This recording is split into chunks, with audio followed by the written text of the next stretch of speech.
I was staring straight at him when he lifted the machete. No customers, no music, just me, bad lighting, and the sound of my breath getting louder. Evening shift at Value Mart, Dayton, Ohio, Sunday. The store was 5 minutes away from closing. The store had that end of day, fluorescence buzzed like tired insects. The mopping bucket is parked beside aisle 5. Cardboard from the truck is still leaning against the seasonal display. My manager, Hargrove, had left early. That's what he calls it when he vanishes. Mia was on register 2, tapping the drawer shut, counting the last bills. I was mid-sweep in the center aisle, a wonderful vantage point. From there you see the doors, the registers, and the dead spaces, which the cameras don't quite reach. The chime dinged. One late customer.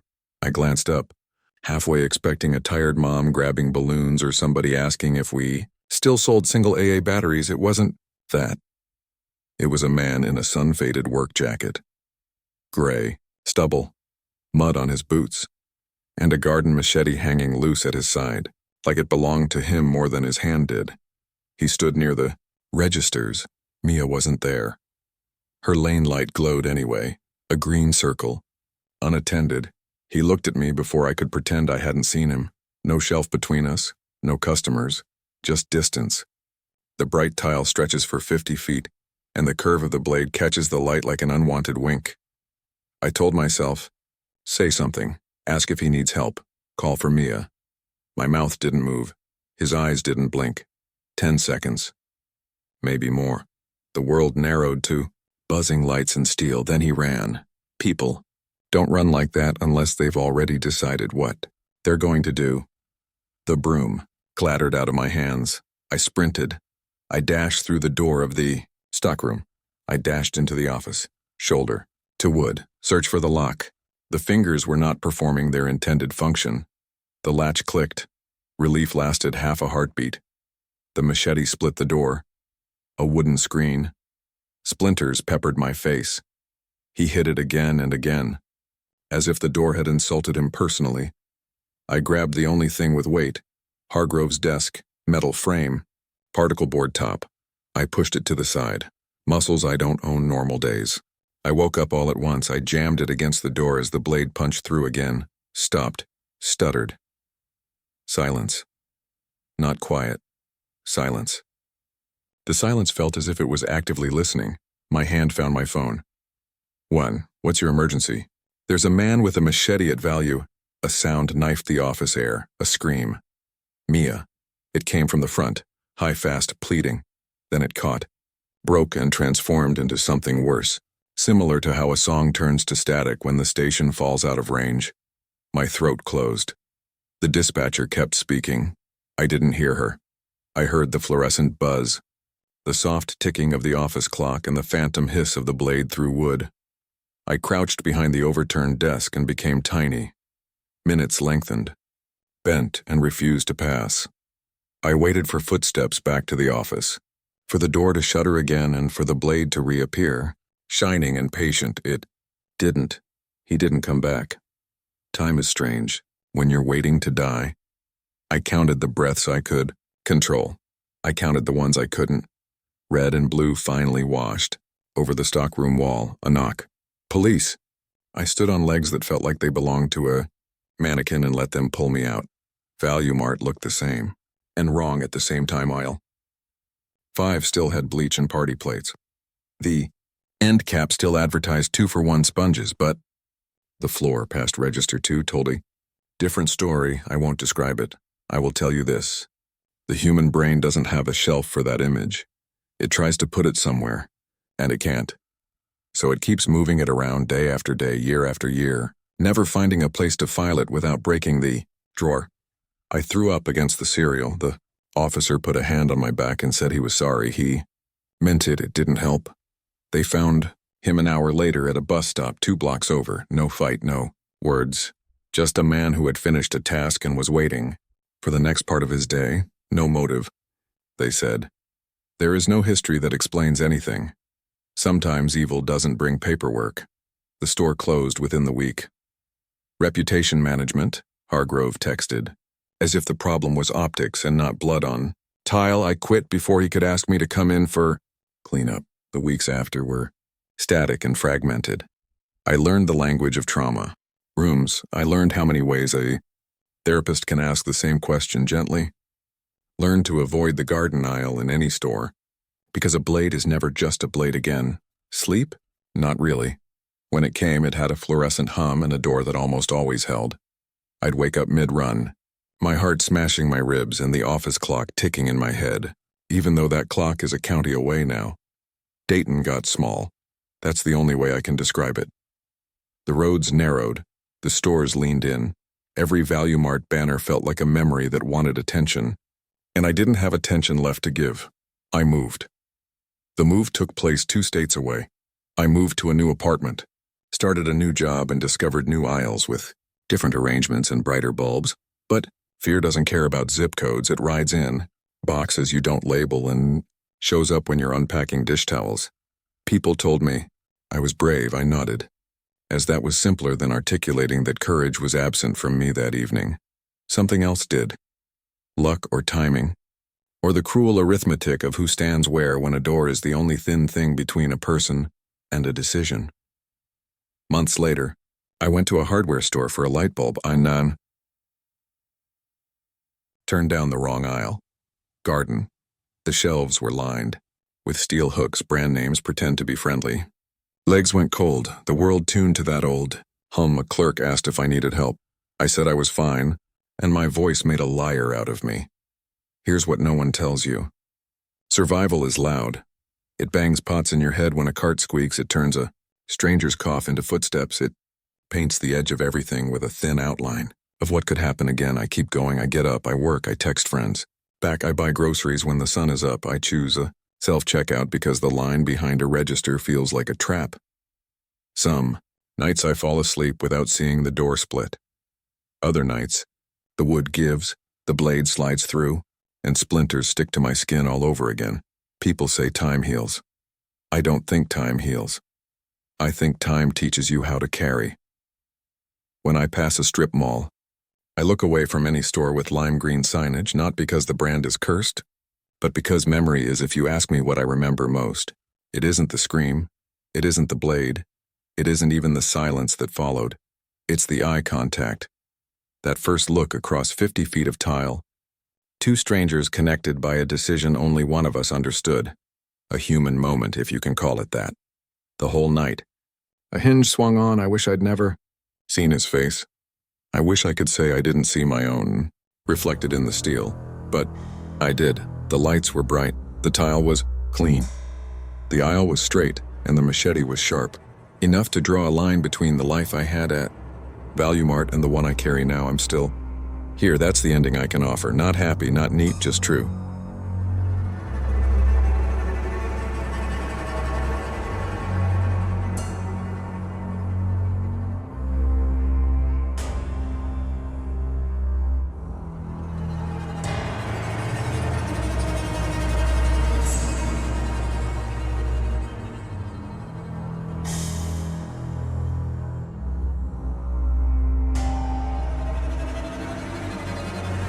When I saw the cardboard lid flex beside the toy aisle, I thought it was the air conditioner until a hand pushed through the tape. I've worked at Budget Bin on the west side of Chicago for almost a year now. It is the type of store that exudes an odor of plastic and mopped floors that have not been thoroughly cleaned. My shifts run from 1 to 9. Evenings are slow and quiet, just the buzz of fluorescent lights and the hum of the refrigerators at the back. That Saturday, I came in exhausted. It was hot outside and sticky inside, the kind of heat that makes tempers short. Alyssa was on the register while I stocked toys near the rear corner.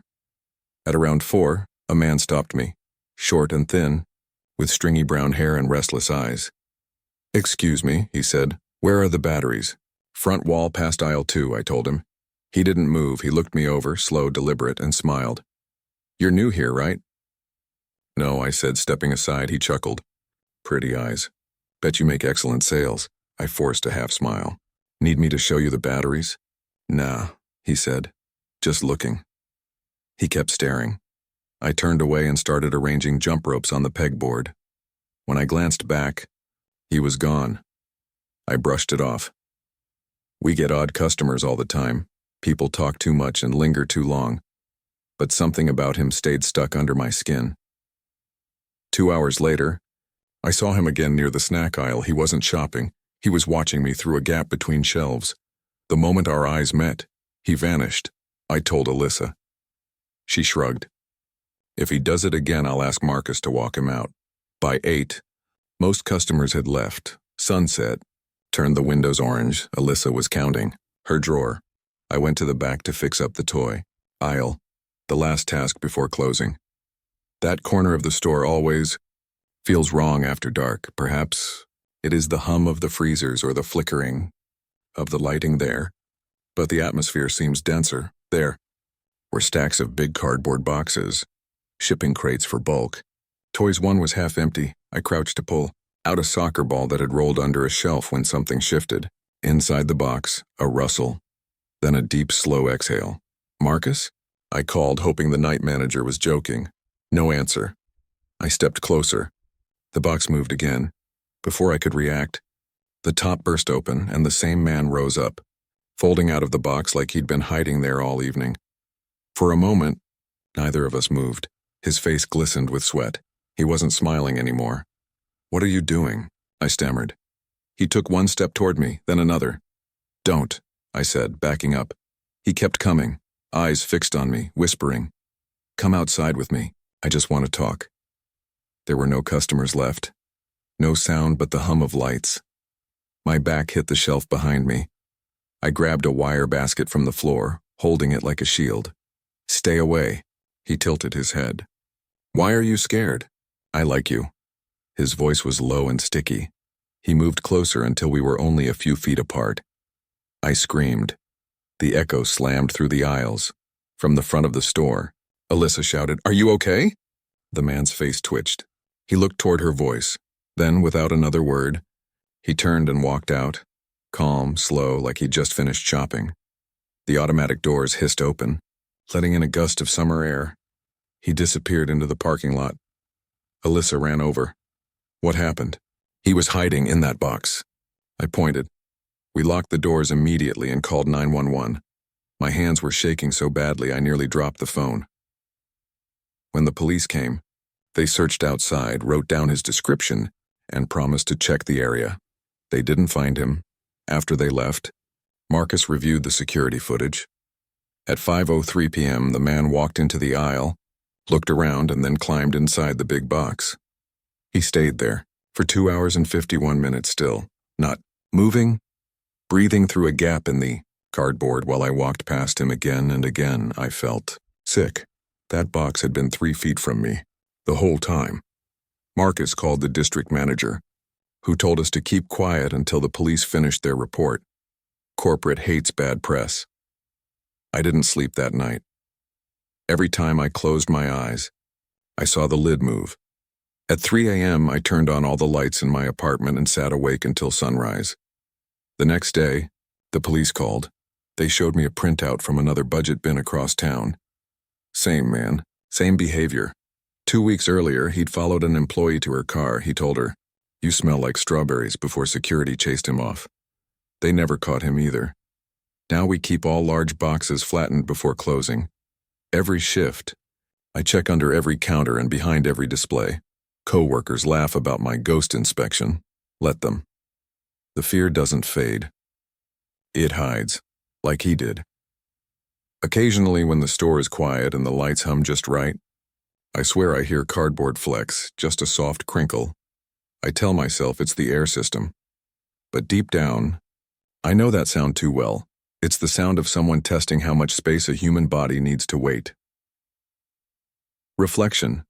People think retail jobs are boring. They never consider how close the aisles are, how tall the shelves are, or how easy it is to disappear behind a stack of toys until the perfect moment. The night I saw him climb out of that box, something changed. Now, every stranger feels like a shape waiting for air, and every unopened carton looks big enough to hold a man who once whispered, "Come outside with me." I never saw him again, but that's worse because it means he's still out there, just looking for the next store, the next box, and the next tired girl who won't think twice about the way cardboard moves.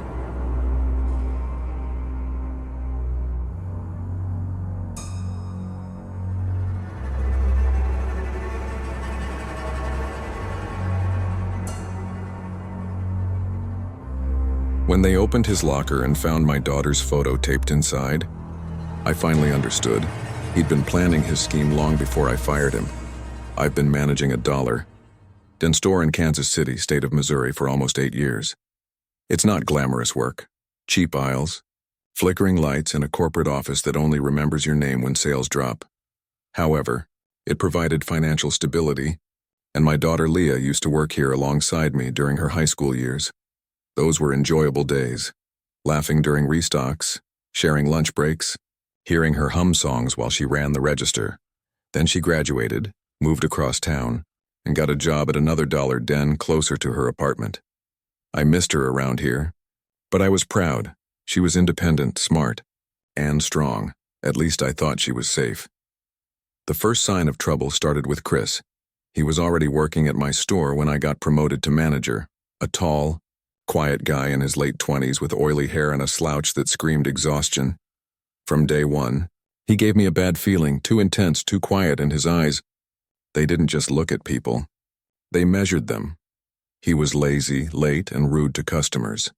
He would vanish for extended periods, claiming to check stock while merely scrolling through his phone in the back. Still, we were short-staffed, so I tolerated him longer than I should. Then came the incident. I caught him on camera slipping a few bills from the register into his pocket. He tried to deny it, until I showed him the footage. His face didn't even change. He just smiled. "You're making a big mistake," he said. "Get out." I told him. He didn't argue. Just turned, looked me straight in the eye, and said, "I'll see you soon." That line, at the time I thought it was nothing, just anger. But it kept replaying in my head. A week passed. Then, too, I forgot about him. Leah called me one evening. "Dad, he's here." "Who?" "That guy Chris. He's been coming into my store every day." My stomach turned to stone. "Is he at your store?" "What's he doing?" "Buying random things. He purchases items such as gum, batteries, and soda. Then he comes back the next day to return them. It's weird." I asked her to talk to her manager to make sure security knew. She said they already banned him after he got angry when she refused to take another return. "He was staring at me the whole time," she said softly, like he was memorizing me. The next week, she called again, crying. "Dad, he was waiting in the parking lot when I left. He followed my car halfway home." I wanted to drive straight to her store, find him, and make him disappear. But she begged me not to. "Please, Dad, don't worsen it." "I'm fine. I'll be careful." I didn't sleep that night. 2 nights later, we closed early because of a storm. As I locked up, I saw a familiar figure standing at the edge of the parking lot, hood up, smoking, watching the store. It was Chris. I yelled, "You need to leave." He didn't move. He smiled and said, "Say hi to Leah for me." Something in my chest snapped. I called Leah immediately. No answer. I called again, straight to voicemail. My hands were shaking as I jumped into my truck and drove through sheets of rain toward her store. Every light turned red, like the city was slowing me down on purpose. When I got there, the front doors were still open, lights flickering under the storm. A mop bucket spilled over near the entrance. Then I heard it, metal crashing, a scream, and something falling inside. I sprinted in. Before I could reach the register area, Chris came running out of the stockroom, his shirt soaked, face twisted with fury. He saw me, dropped his knife, and lunged. We hit the floor. He punched, kicked, and screamed nonsense. He was stronger than he looked. I grabbed his arm and slammed his wrist against the floor until he let go. But by then he'd already drawn blood, mine. Maybe his, then sirens. He stopped struggling, turned his head and smiled. "I told you I'd see you soon," he said. He didn't resist. Arrest, the police dragged him out. I ran into the back. The air smelled like bleach and rain. Boxes knocked over. Leah's phone lay cracked, near the supply shelf. They found her 2 blocks away, behind the dumpsters of a closed diner. By the time I got there, the yellow tape was already up. The officer didn't have to say anything. I knew. For weeks, I couldn't breathe right. I resigned from my job. It didn't matter that they referred to my attempt to fight him off as bravery. There's no medal for being too late. A detective came to my apartment a month later. They had searched Chris's locker at the old store where he used to work. Inside, taped to the inside door, was a photo of Leah, smiling. taken months before her death. Underneath, written in black marker, "She's next." They also found a notebook in his apartment full of names, dates, and addresses of female employees from both stores. He'd been writing plans, tracking their schedules, and even noting who they talked to. Leah's name appeared 27 times. "Next to mine," he wrote, "he'll understand soon." That was his revenge. Not stealing, not money, just control. I took what mattered most to me because I got a job from him. He's in prison now, serving life.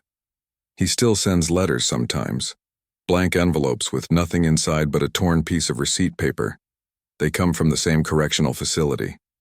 The guards can't prove it's him, but I know. The worst part isn't the nightmares.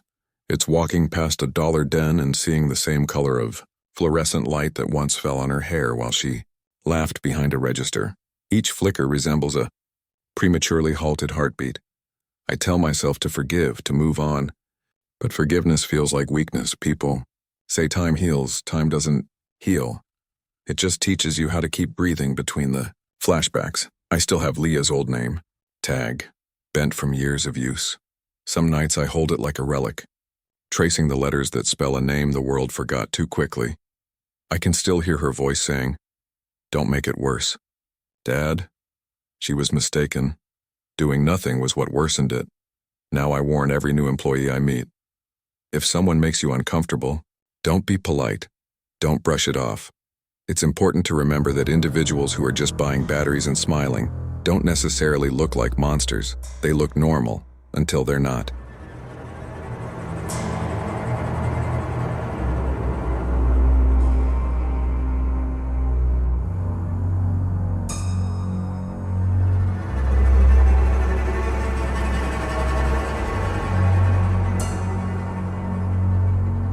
Halfway home, I turned the music down because I heard breathing that wasn't mine.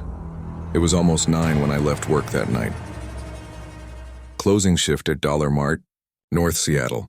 A long, quiet day, mopping aisles, restocking snacks, listening to the buzz of lights that never quite shut off. The air outside was wet, a misty cold that smelled like rain and asphalt.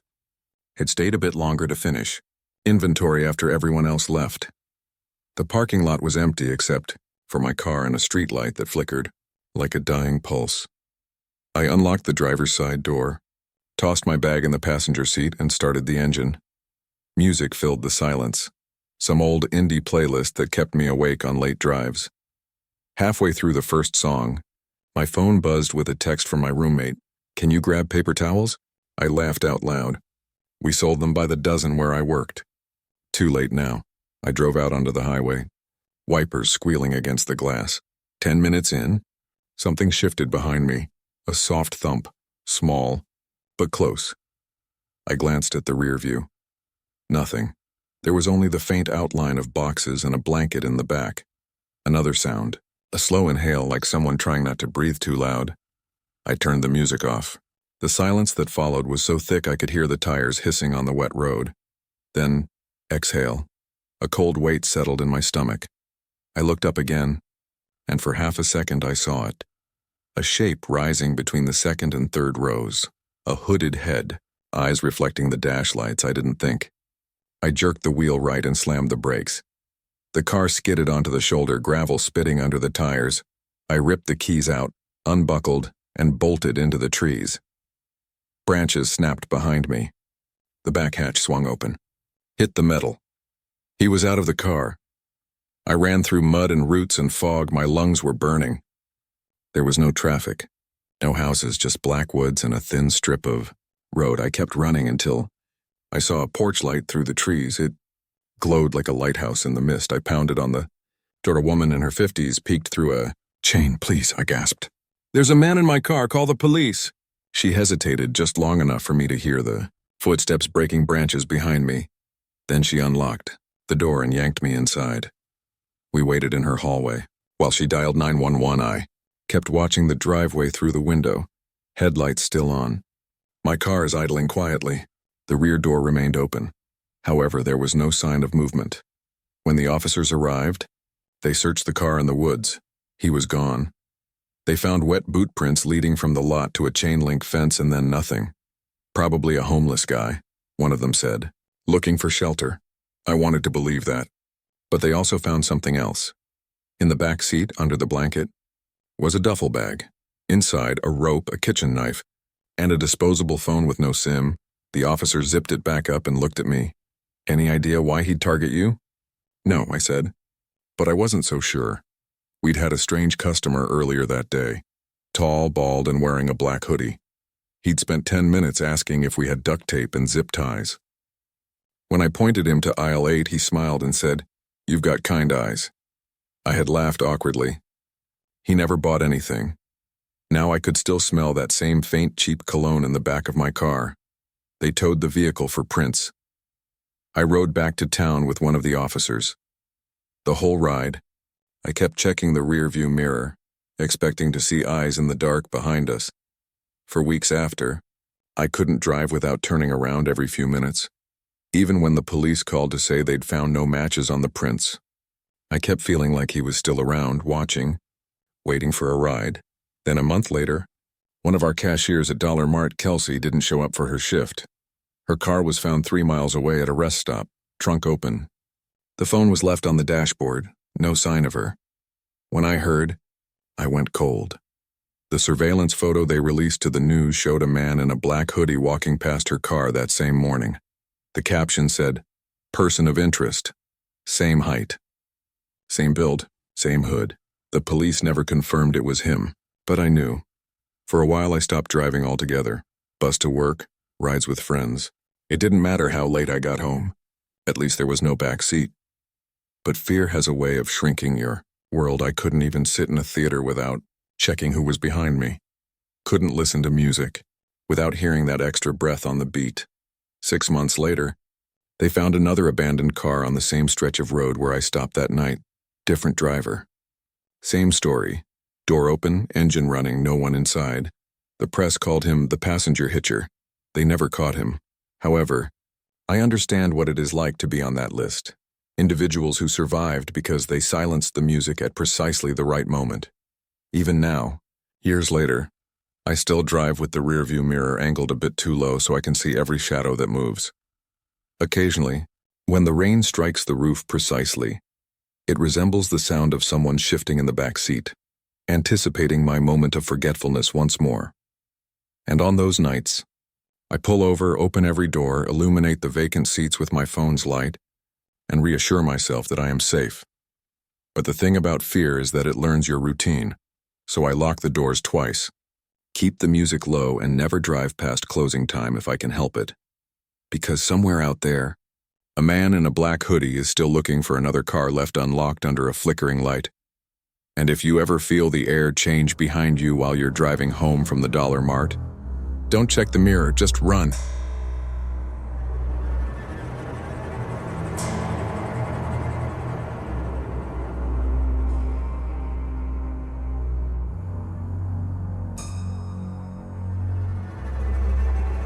I went in for paper towels. 10 minutes later, the aisles had doubled in length and the exit was no longer visible. It was nearly midnight when I pulled into the Dollar Zone parking lot. Denver's sky was bruised purple, the streetlights buzzing like hornets. I'd been cleaning all day and realized I was out of detergent. Nothing else was open that late and Dollar Zone never closed until 1 a.m. I told myself I'd be quick. Inside, the air was too cold, the kind that smells like bleach and old air conditioning. No music played, just the hum of lights and the click of my shoes. The store looked ordinary, rows of cheap plastics, candy, and cleaning supplies. But it felt wrong from the moment I stepped in. No cashier at the counter, no customers. The bell over the door had chimed, but no one came to greet me. I shrugged it off. Late shift, maybe someone on break. Still, the silence made me uneasy. I grabbed a red basket and started toward the back, where they keep the detergent. Halfway down aisle 3, a light flickered. Just one tube buzzing irregularly, flashing shadows against the walls. When it steadied, the layout looked different. The end of the aisle had moved farther away. I froze. Maybe I was worn out. Maybe I'd misjudged the distance. But the shelves looked longer, stretching deeper into the store like someone had extended them overnight. I shook my head, muttering, "You're seeing things." Still, I kept walking. The floor tiles changed color halfway down, from white to yellowed beige. The products shifted too, fewer brands, older packaging. The air smelled heavier like rust and paper. My basket handle squeaked as I rounded a corner and nearly dropped it. The shelves were lined with toys I'd never seen before. Porcelain dolls with cracked faces, each one dressed in faded green uniforms and little aprons that said Dollar Zone Service Team. Their glass eyes glinted under the flickering light. Someone had turned one doll's head so it faced backward. I laughed nervously. Creepy prank, I said out loud, hoping someone would answer. No one did. When I turned to leave, the path behind me had changed. Instead of the front registers, another aisle stretched out, longer, darker. No sign of the entrance. Hello, I called. Anyone here? Something moved at the far end. A silhouette. The figure stood tall and motionless, intently observing. Relief at first, finally an employee. I took a few steps closer.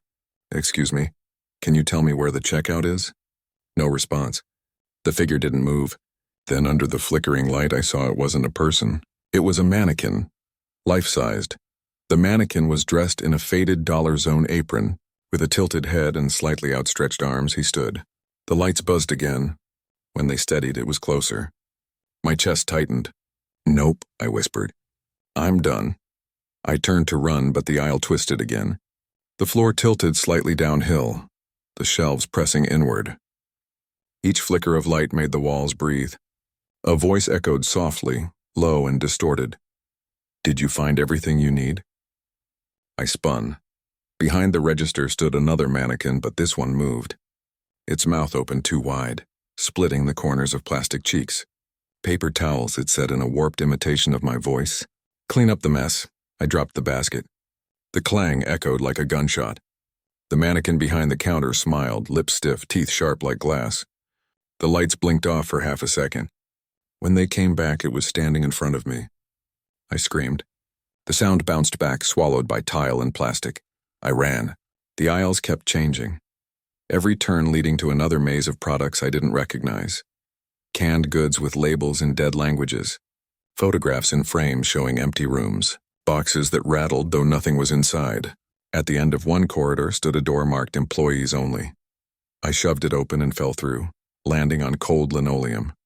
The back room was lit by a single yellow bulb. Rows of mannequins lined the walls, all wearing store uniforms. One of them had my face. Same hair, same clothes, same expression, frozen mid-scream.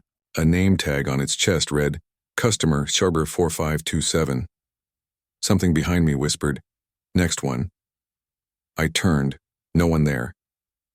Just the shadows of the mannequins leaning forward slightly as if curious. I bolted through another door back into the main floor. The shelves were normal again. Bright lights, familiar products, clean tiles. The register beeped softly. A teenage cashier I hadn't seen before smiled at me. Find everything okay? She asked, cheerful. I nodded weakly, dropping the detergent onto the counter. She rang it up, handed me the bag, and said, Have a wonderful night. When I stepped outside, the sky was clear and still. My car sat where I left it. Everything was normal. Everything seemed normal until I glanced at the receipt. The receipt lacked a store address. No barcode. Just one printed line. Thank you for staying. The ink bled slightly where my fingers touched it. The next morning, I drove back to Dollar Zone to prove I hadn't lost my mind. But where the store had been was nothing. Just an empty lot with grass breaking through cracked pavement. A real estate sign read, Property for lease closed since 2019. I stared until my head hurt. I still had the receipt in my glove box. The ink hadn't faded. Occasionally, when I drive past that part of town, I see fluorescent lights flicker behind the boarded windows. If I slow down, I swear I can hear the faint buzz of a cash register and a voice asking, Did you find everything you need? I never answer, because some stores don't want you to buy anything. They just want you to stay.